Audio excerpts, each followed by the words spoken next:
Hello.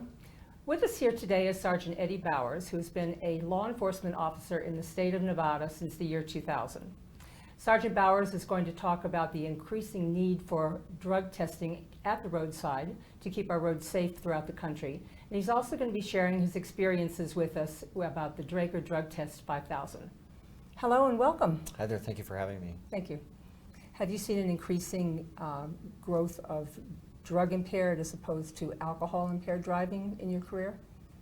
Well, right now, perhaps it could be just that. It could be an increase in drug usage, or it could just be an evolution in myself being more adept at identifying it as I gain more years of experience as I go through my career. Can you tell me about the training that you've received over the course of your career, both mandatory, traditional standard training and voluntary training? Well, in the academy, of course, in order to become a police officer, you must learn how to do field sobriety testing. So, trained by the curriculum put out by the National Highway Traffic Safety Administration on how to actually administer a field sobriety test to somebody. Then, given my interest in that type of enforcement later in my career, I voluntarily chose to become a field sobriety test instructor trainer. Subsequent to that, I chose to add to that and become a standardized field sobriety test instructor trainer, as well as participating in the advanced roadside impaired driving enforcement course. That was my first forte into learning how to evaluate people that may have been using drugs. I understand that you do a lot of teaching. Can you tell us about the teaching that you do? I still teach standardized field sobriety testing at the academy. I have put on classes to teach officers how to be field sobriety test instructors. I also put on a class typically once a year at the National Judicial College. It's more of a seminar on field sobriety testing as well as technology. So roughly how many impaired driving evaluations do you think you've performed in the course of your career? Well, in 15 years, I would say I've actually completed field sobriety testing on thousands of people. Of course, not all of those resulting in a DUI arrest, but a lot of practice for certain. Now, originally you had no technology to help you perform these evaluations, correct? Correct. The only thing that was really out there for us to use was not really beneficial roadside, and that was a lot of the drug recognition experts carried around urine test kits, but it's just not simply practical to request a driver while in a public view someplace to submit to a urine test. That would not be reasonable at any level. So it wasn't until later on, the advent of things like oral fluid testing, that really gave us a viable option, or an additional tool to help us combat drug driving. Okay. How do you distinguish between a driver that is using alcohol, using drugs, or somebody who has a medical issue? Well, it's through a complete and thorough investigation. It starts from the moment of the traffic stop. If you look at the initial training put out by NHTSA, there's 3 phases of detection. The first beginning with vehicle in motion. I've watched how is this vehicle driving, and I've made a decision at the end of that phase of detection of whether or not I should make a traffic stop. Then you move into driver contact, and you ask yourself upon completion of that stage, should I have this driver exit the vehicle? How do you contact a driver? Well, you make your traffic stop, you approach the vehicle, contact the driver. Okay. Yeah. And there are things you may see while they're in the car. You may see indications of alcohol use by odor, bloodshot, glassy eyes. Other things cause this. Drugs can cause these things. You may see sprinkling on their clothes of marijuana leaves or something like that. Something that could give rise for an inquisitive mind to wish to know more. And at that point, you would ask them to come out. Now, perhaps in the absence of some of those things, if you had an overly lethargic driver, no odor of an alcoholic beverage, this starts that inquisitive process in any good police officer to want to know, why is this happening in this person? Do you feel that the Draeger Drug Test 5000 gives confidence to law enforcement officers? This is yet another tool for an officer to use, and it is, in my experience, a very, very good one. Its reliability, everything, it's helped create a large level of confidence in me to augment my inquisitive mind. But you have movements afoot right now in many different states, some of them we're already well aware of, with legalization of marijuana. Personally, I see that coming in many more states. And this device right now is going to be very, very important to us. It's going to be a very needed tool that we need to have roadside so we can tell on the spot whether we're on the right track, whether somebody has been using marijuana. If marijuana continues to gain traction and legalization, it's going to be, in my opinion, of course, as normal as having a few drinks with dinner. More and more people are going to be using it, and we're going to have our work cut out for us for making sure they choose to use it responsibly. But if they do choose to go out and drive after using it, it will be nice to have equipment to help combat that. So is your only concern really about driving under the influence of marijuana? Or I know you mentioned that the Draeger drug test has 7 different substances that it measures for. What about other substances? Are any others of any concern or any growing concern to you? That is a wonderful question. I mentioned marijuana because, yes, it is very mainstream right now. It's in the media about its legalization efforts. We cannot lose sight of the fact, though, that we have, prior to the legalization of marijuana, an epidemic really with prescription medication abuse. This is not in the very bad neighborhoods or the nefarious parts of town. This is everywhere. This is in the suburbs. You have the soccer mom or dad, if you will, that's on his way to pick up groceries who might be really high as a kite on pain medicine, all kinds of mood altering drugs. And this machine will test for opiates, it'll test for benzodiazepines. All those are relevant to prescription types of pain medications. So you have in the Draeger Drug Test 5000 a device that's not just to test people that use marijuana. This device can help officers answer questions that they have about somebody. If you stop the soccer mom that's got kids in the car that's on her way to an appointment and her speech is thick and slow and she tries to represent to you perhaps that she's like that because she's overly tired, a child is sick, they didn't sleep well last night, that's why she's acting this way.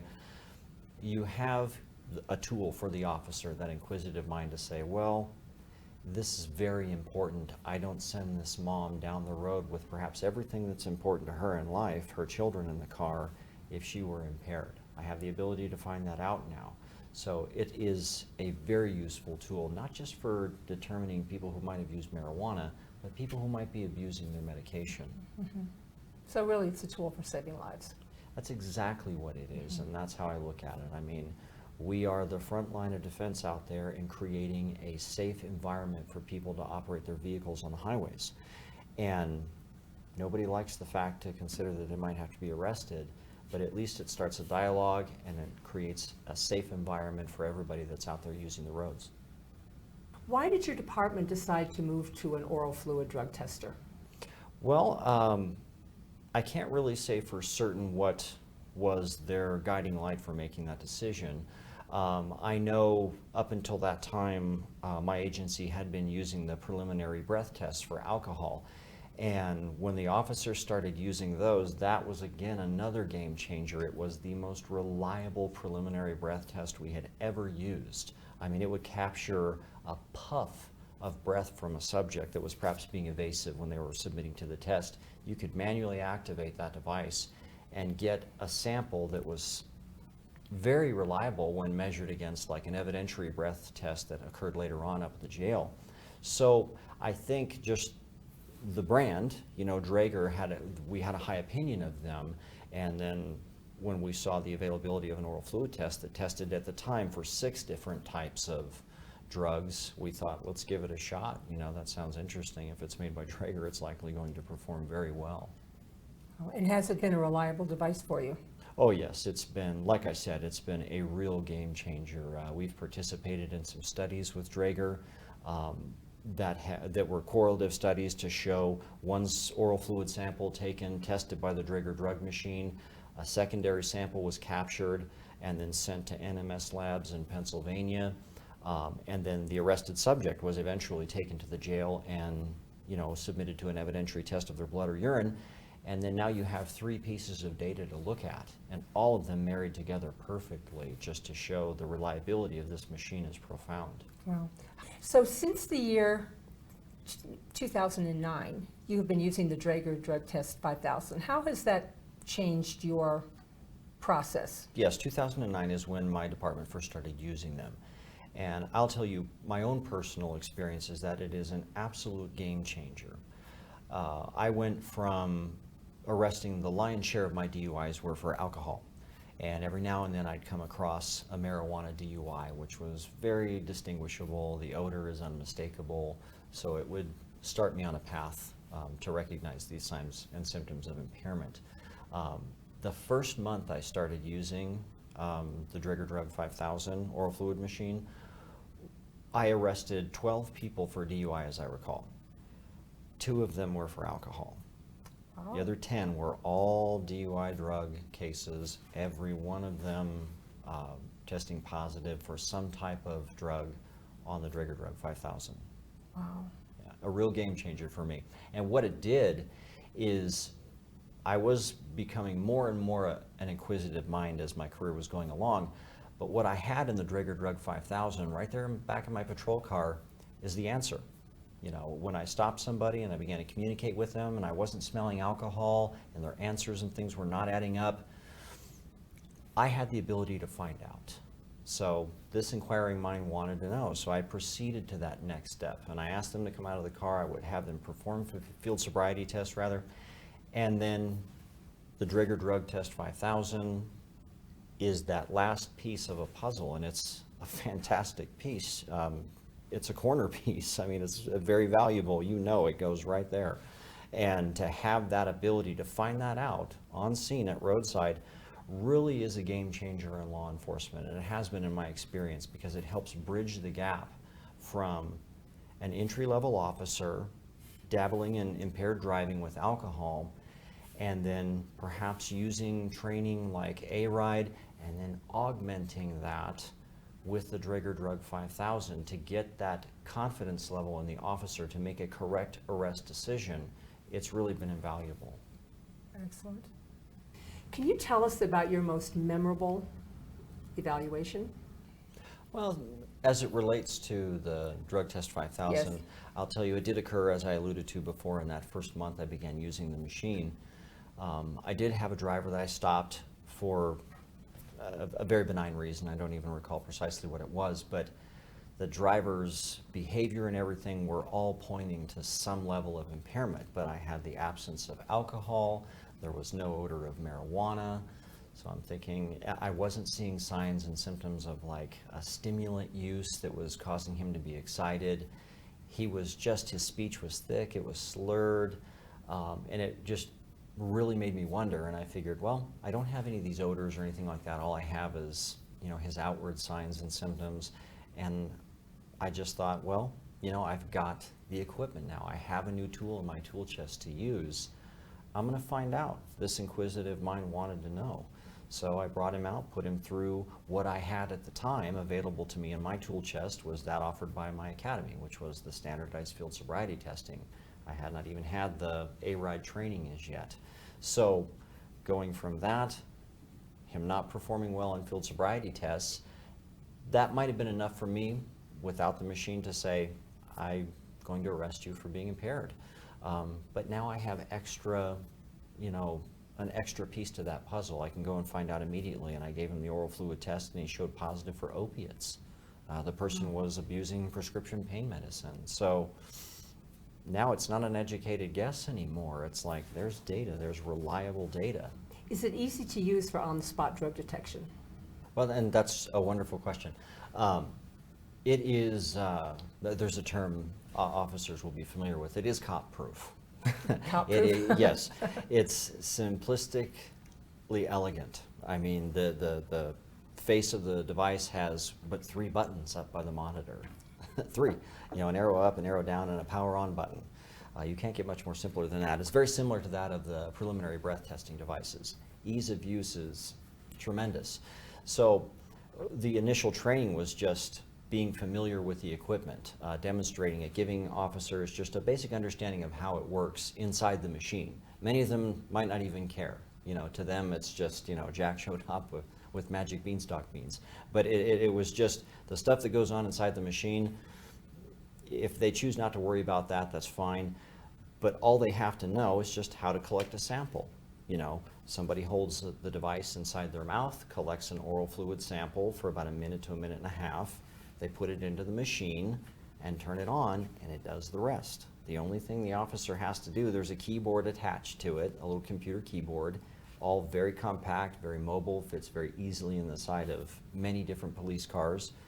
And the officer supplies information, valuable information like the suspect's name, birthday, things of that information, a case number if that's desired.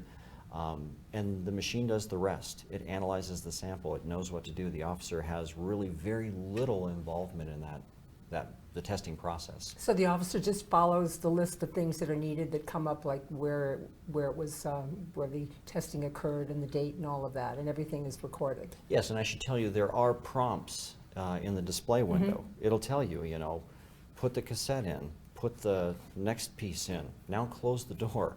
And it's so once you close the door, you're done with the machine. The machine's going to do the rest. Partway through the test, it will ask you to supply the information, but you just look what it's asking you for and you enter that information on the keyboard. It's the ease of use is profound. I understand that the drug test has a little printer that comes along with it. When would you use that printer? Yes, and in the field, you can print it out right there. Again, the printer is very small. It's wireless. It connects to the DT5000 through an infrared light. So it just shoots the information across and it prints out the little receipt paper with all the information that you supplied plus the test results on that receipt paper.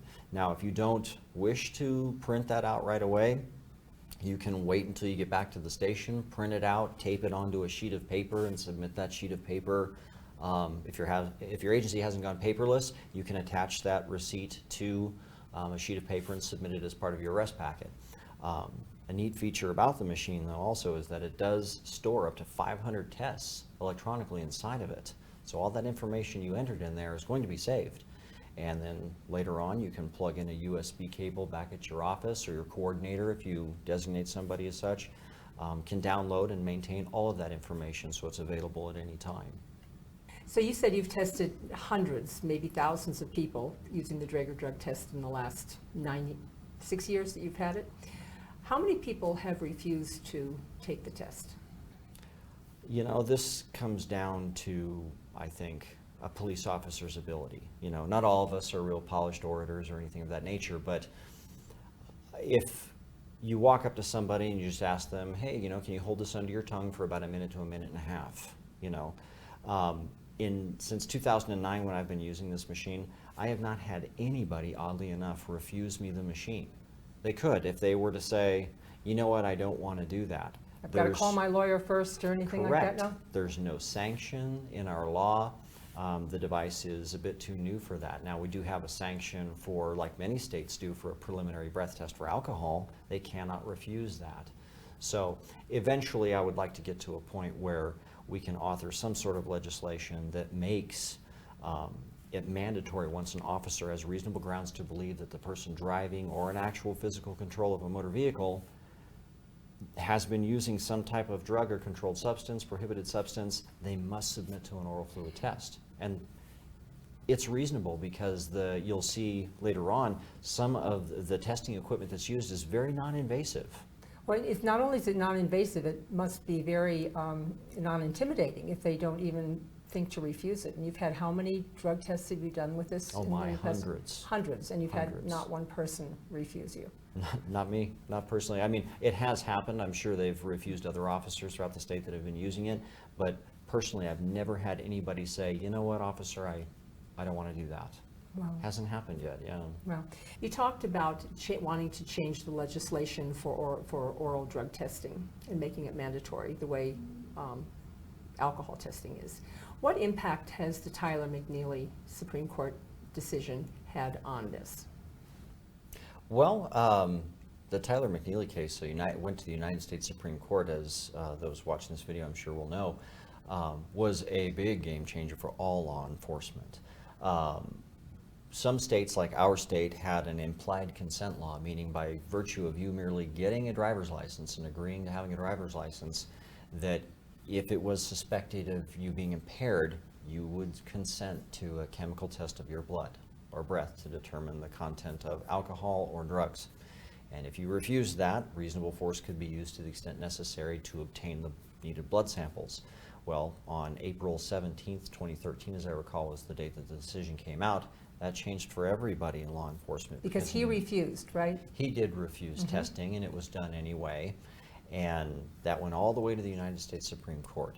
And they deemed that it was not reasonable for any type of government official to be able to pierce one's skin with a needle without having a warrant. So now, if one is arrested for a suspected impaired driving, be it drugs or alcohol, and they refuse chemical testing of any kind, I have to apply for a seizure order from a judge. The results of the DDT 5000 are profoundly relevant when you're making a probable cause determination to make a seizure order for one's blood. It is very intimate, it's not very formal, it's over a telephone. Our procedure is that we would call an on-call district attorney who would in turn call a judge, and I would rehearse to the judge over the telephone what has led to my desire to get a chemical test from this person, blood test from this person. And it's nice to be able to say, I stopped them for driving poorly, I saw things in them as far as their eyes being bloodshot, glassy, dilated pupils perhaps, slow, thick, slurred speech, all of the results of the standardized field sobriety testing, and what else? The Draeger Drug Test 5000. Your Honor, I then gave the subject an oral fluid test using the Draeger Drug 5000, and the sample that they provided tested positive for methamphetamines. I'm allowed to do that in a probable cause determination, and now the judge has powerful information to help rule and make a decision. And if a seizure order is granted, then I can get the blood test that I need to help further the prosecution of my case. So it's a good building block on the way to making a case. Absolutely, absolutely. Where do you keep the machine in your car? I leave my device, I've taken it out of the bag that it comes in, and I just leave it on the floorboard. It's important that the device stay reasonably level because when the saliva sample is forced down onto the test cassette, you want it to evenly flow across all of the 7 test cassettes, all of the 7 test strips inside the plastic cassette. So it stays plugged into power. It has a vehicle adapter where it plugs into a cigarette lighter for power. That way you don't have to worry about battery issues or anything like that. It's always fully charged and ready to go. And the keyboard is short. It's not even as large as a keyboard on a computer. Very compact, the whole device is very user-friendly, so it very easily mounts in anywhere in a police car. There's always a place for it because of its reasonable size. So it basically sits riding shotgun in your front seat, the right front seat. That's where I keep it. Okay. Some people run with it in the back of their car. When I had a Crown Vic, I had it in the trunk of my car. Wherever an officer can find a place in the vehicle to put it to where it stays reasonably level is a good spot. So you don't even have to take it out of your car? No. Okay, so you just take the cassette out of your car and... Yeah, you take the test cassette out, you would readdress the subject, and you hand it to them. That goes further attest to it's non-invasive. They're the one holding the test cassette, you know. So they get their own fluid sample, Yeah, you're not they sticking it hold in their mouth? They're the ones swabbing it in their mouth. I'm not even touching them. With the preliminary breath test, I'm holding the preliminary breath test while they blow into the straw. This is less invasive than that perhaps, in that they're the ones doing it. And then when it's done, they hand me the cassette back, I load it into the machine, and the machine does the rest. If you had a case where you needed to take the equipment away from the car, are you able to do that and still use it? You take the whole bag out, you can take it wherever you need it. You might not be able to drive up to where you need to be. You may have to walk into where you need to be. You could set it on top of, you could carry it right into an ambulance. You know, you can imagine if an impaired driver is now strapped to a backboard with a seat collar on, and you can't do any field sobriety testing, but yet you see marijuana shake, and by that I mean a lot of little particles of marijuana all over inside the vehicle, and you see a pipe inside the car, or you see many prescription pill bottles inside the car, but yet the subject that you suspect might be impaired is strapped to a backboard in an ambulance because they crashed. So now you could grab that device, it's too far for you to go back and forth with the test cassette, put the test cassette into the machine, you could take the machine right out of your car, right into the ambulance, set it flat on the ground and say, hey, how you doing? Will you do me a favor, hold this under your tongue for about a minute to a minute and a half, and you can collect an oral fluid sample right there in the ambulance, put it right inside the Draeger Drug Test 5000 and begin the testing process. It's very mobile. Here in Nevada, you have a lot of extreme temperature changes, very, very cold, very, very hot.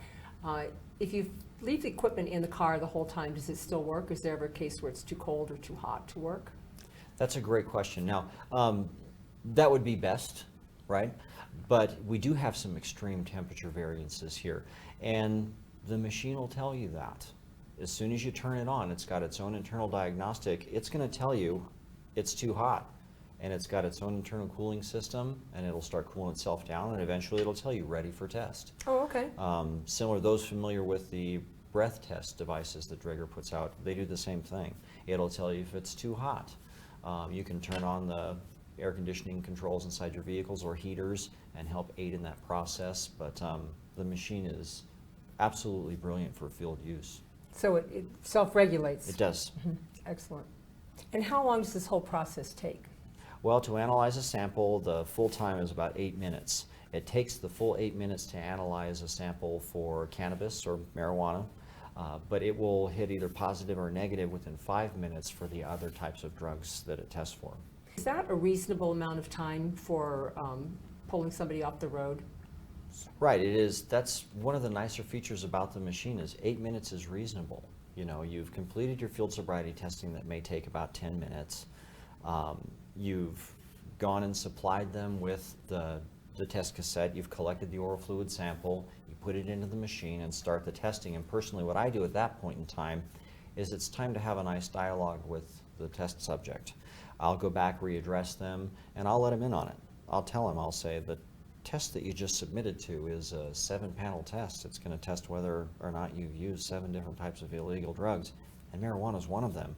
Methamphetamine is one of them. I might let them know what it is I suspect them of. So do they And fess up then? a lot of times they do, you know, and again, not officers, not all of them are the most polished orators, but some of them are very talented at what they do, and it's a nice extra piece of evidence. Everything is recorded now. Most agencies all have in-car video and audio systems, so when you go back up there and very politely ask somebody, so look, that test I just gave you, test for 7 different types of narcotics, and it's not a test for like, if you did them 2 weeks ago, it's a test for like, in proximity to driving. And that's usually enough to get some people to be pretty forthright and say, well, I did use some marijuana. And I'll say, all right, I figured as much. How long ago was that? And then you'll get answers like, well, it was a long time. And then I'll follow that up with, you know, what is your internal dictionary for a long time? And then you'll hear things like 6 hours, 4 hours, you know, and all of that together. Now we have built our case with field sobriety testing, their driving, their signs and symptoms, their admission to usage. Are you recording? Do you have your Yes. little recorder? Yes. So you're recording them as well? Yes, in our state we do use audio and video recording devices in all of our patrol vehicles. So now I have their admission to usage, their performance of field sobriety tests, and the corner piece of the puzzle that the Draeger Drug 5000 gives us. You know, very reliable test result, roadside, with the immediacy and proximity of them driving that says either positive or negative. Now, if somebody is on a combination of drugs, will it show one or more drugs? Will it show all of that? Absolutely. Not one doesn't counteract another one. So you may have somebody who was using cocaine, and then in order to mellow themselves out a little bit, they start smoking marijuana or taking some sort of CNS depressant. And the machine, if it's in their system, it's going to read positive for whatever type of system, whatever type of drug they're using. So Sergeant Bowers, in addition to oral testing, I understand that the Draeger Drug Test 5000 can also test for substances, maybe in the car or something like that. Can you give an example of when an officer might use that, not as an oral fluid, but to gather substances to test? Certainly. The machine does have the ability to, it's a nice feature also that it has, if you find a substance inside of a car, like some sort of white powdery substance inside of a vehicle, the officer might be wondering, you know, is this cocaine, is this methamphetamine? You know, we don't do it on TV like where they, no, yeah, it's cocaine. We don't do that. So it's nice to have also in the Draeger Drug Test 5000 the ability to place a sample of that onto another test cassette, place it inside the machine, and it'll also tell you what type of item you found. It'll tell you which type of narcotic it is, which can aid the officer in making the initial charge at the jail. Excellent, excellent. So Sergeant Bowers, what would you say to a police department that is thinking about buying the Draeger Drug Test 5000? I think they should understand that what they're doing is providing their officers with yet another tool that they can use to help be the most successful, productive member of their department. They're giving them a real game changer. They're giving them a piece of technology that is proven reliable. The brand itself is proven reliable, and they're giving an officer a piece of confidence. They're giving that officer an immediate answer to their inquisitive mind, and they're helping build in them at least the correct arrest decisions to be made. They're helping that officer reach that correct arrest decision, and it is a valuable piece of equipment for any police force. Okay, Sergeant Bowers, let's say that a week has passed since this discussion, and somebody is thinking back on your talk today. What would you like to stick in their minds? What would you like them to remember about what you say today? Yes, well, look, police officers in general across the country, we're entrusted with the responsibility of saving lives. And I at least ask myself, how best do we do that? We all know that we do that by changing drivers' behaviors through aggressive enforcement of traffic laws. But one of the most profound impacts we can have towards saving lives is arresting impaired drivers. And this device is a piece of technology that can help us just do that. It can help us save lives. Excellent. Thank you. Sergeant Bowers, thank you so much for coming today. Oh, It's you're been welcome. very, very enlightening. Pleasure. But Thank before you leave, could I ask you to give me a quick demo? Certainly, it's a wonderful idea. Okay, that's great. We Very just good. happen to have a machine in the other room. Perfect. So Sergeant Bowers, would you tell me how you use the Draeger Drug Test 5000 and the steps that you go through before you're actually using the machine? Right. Well, I would go to my vehicle where I have the device stored, where it was easily accessible. I would first power it on by hitting the OK button. It would go through its internal diagnostic checks to make sure it's prepared to provide a reliable sample. Then I would acquire a test cassette. I would tear open the foil bag, provide the test cassette to the subject with instructions to hold that under their tongue for about a minute to a minute and a half. And I would time that with either the stopwatch on my phone or my watch. While they're holding it under their tongue, partway through the test, I would ask them, "Now, ma'am, if you would, please swab the cassette up and down in your left cheek." Very good. Now in your right, and between your lower lip and gum, and now between your upper lip and gum, and now just under your tongue, and hold it there. I'll continue to time the test. And then again, as I near the end of the minute to a minute and a half, I would ask the subject to again, ma'am, if you would, please swab the device up and down in your left cheek. Very good. Now in your right, and lower lip and gum, and upper lip and gum, and now just under your tongue. Very good. And then like I said, when I got perhaps north of a minute, close to a minute and a half, I would stop the thing and I would ask, okay, may I have the device, please? At that point, I would remove the applicator cap and insert it into the machine. It would also give me step-by-step instructions asking to insert this device, and then hit the start button, and then the test begins to analyze the sample that you've provided. A few minutes into the analyzation, a window will appear in the device asking the user to supply whatever information the device has been programmed to ask. For example, the test subject's name, first and last, their date of birth, their driver's license number and state that it's out of.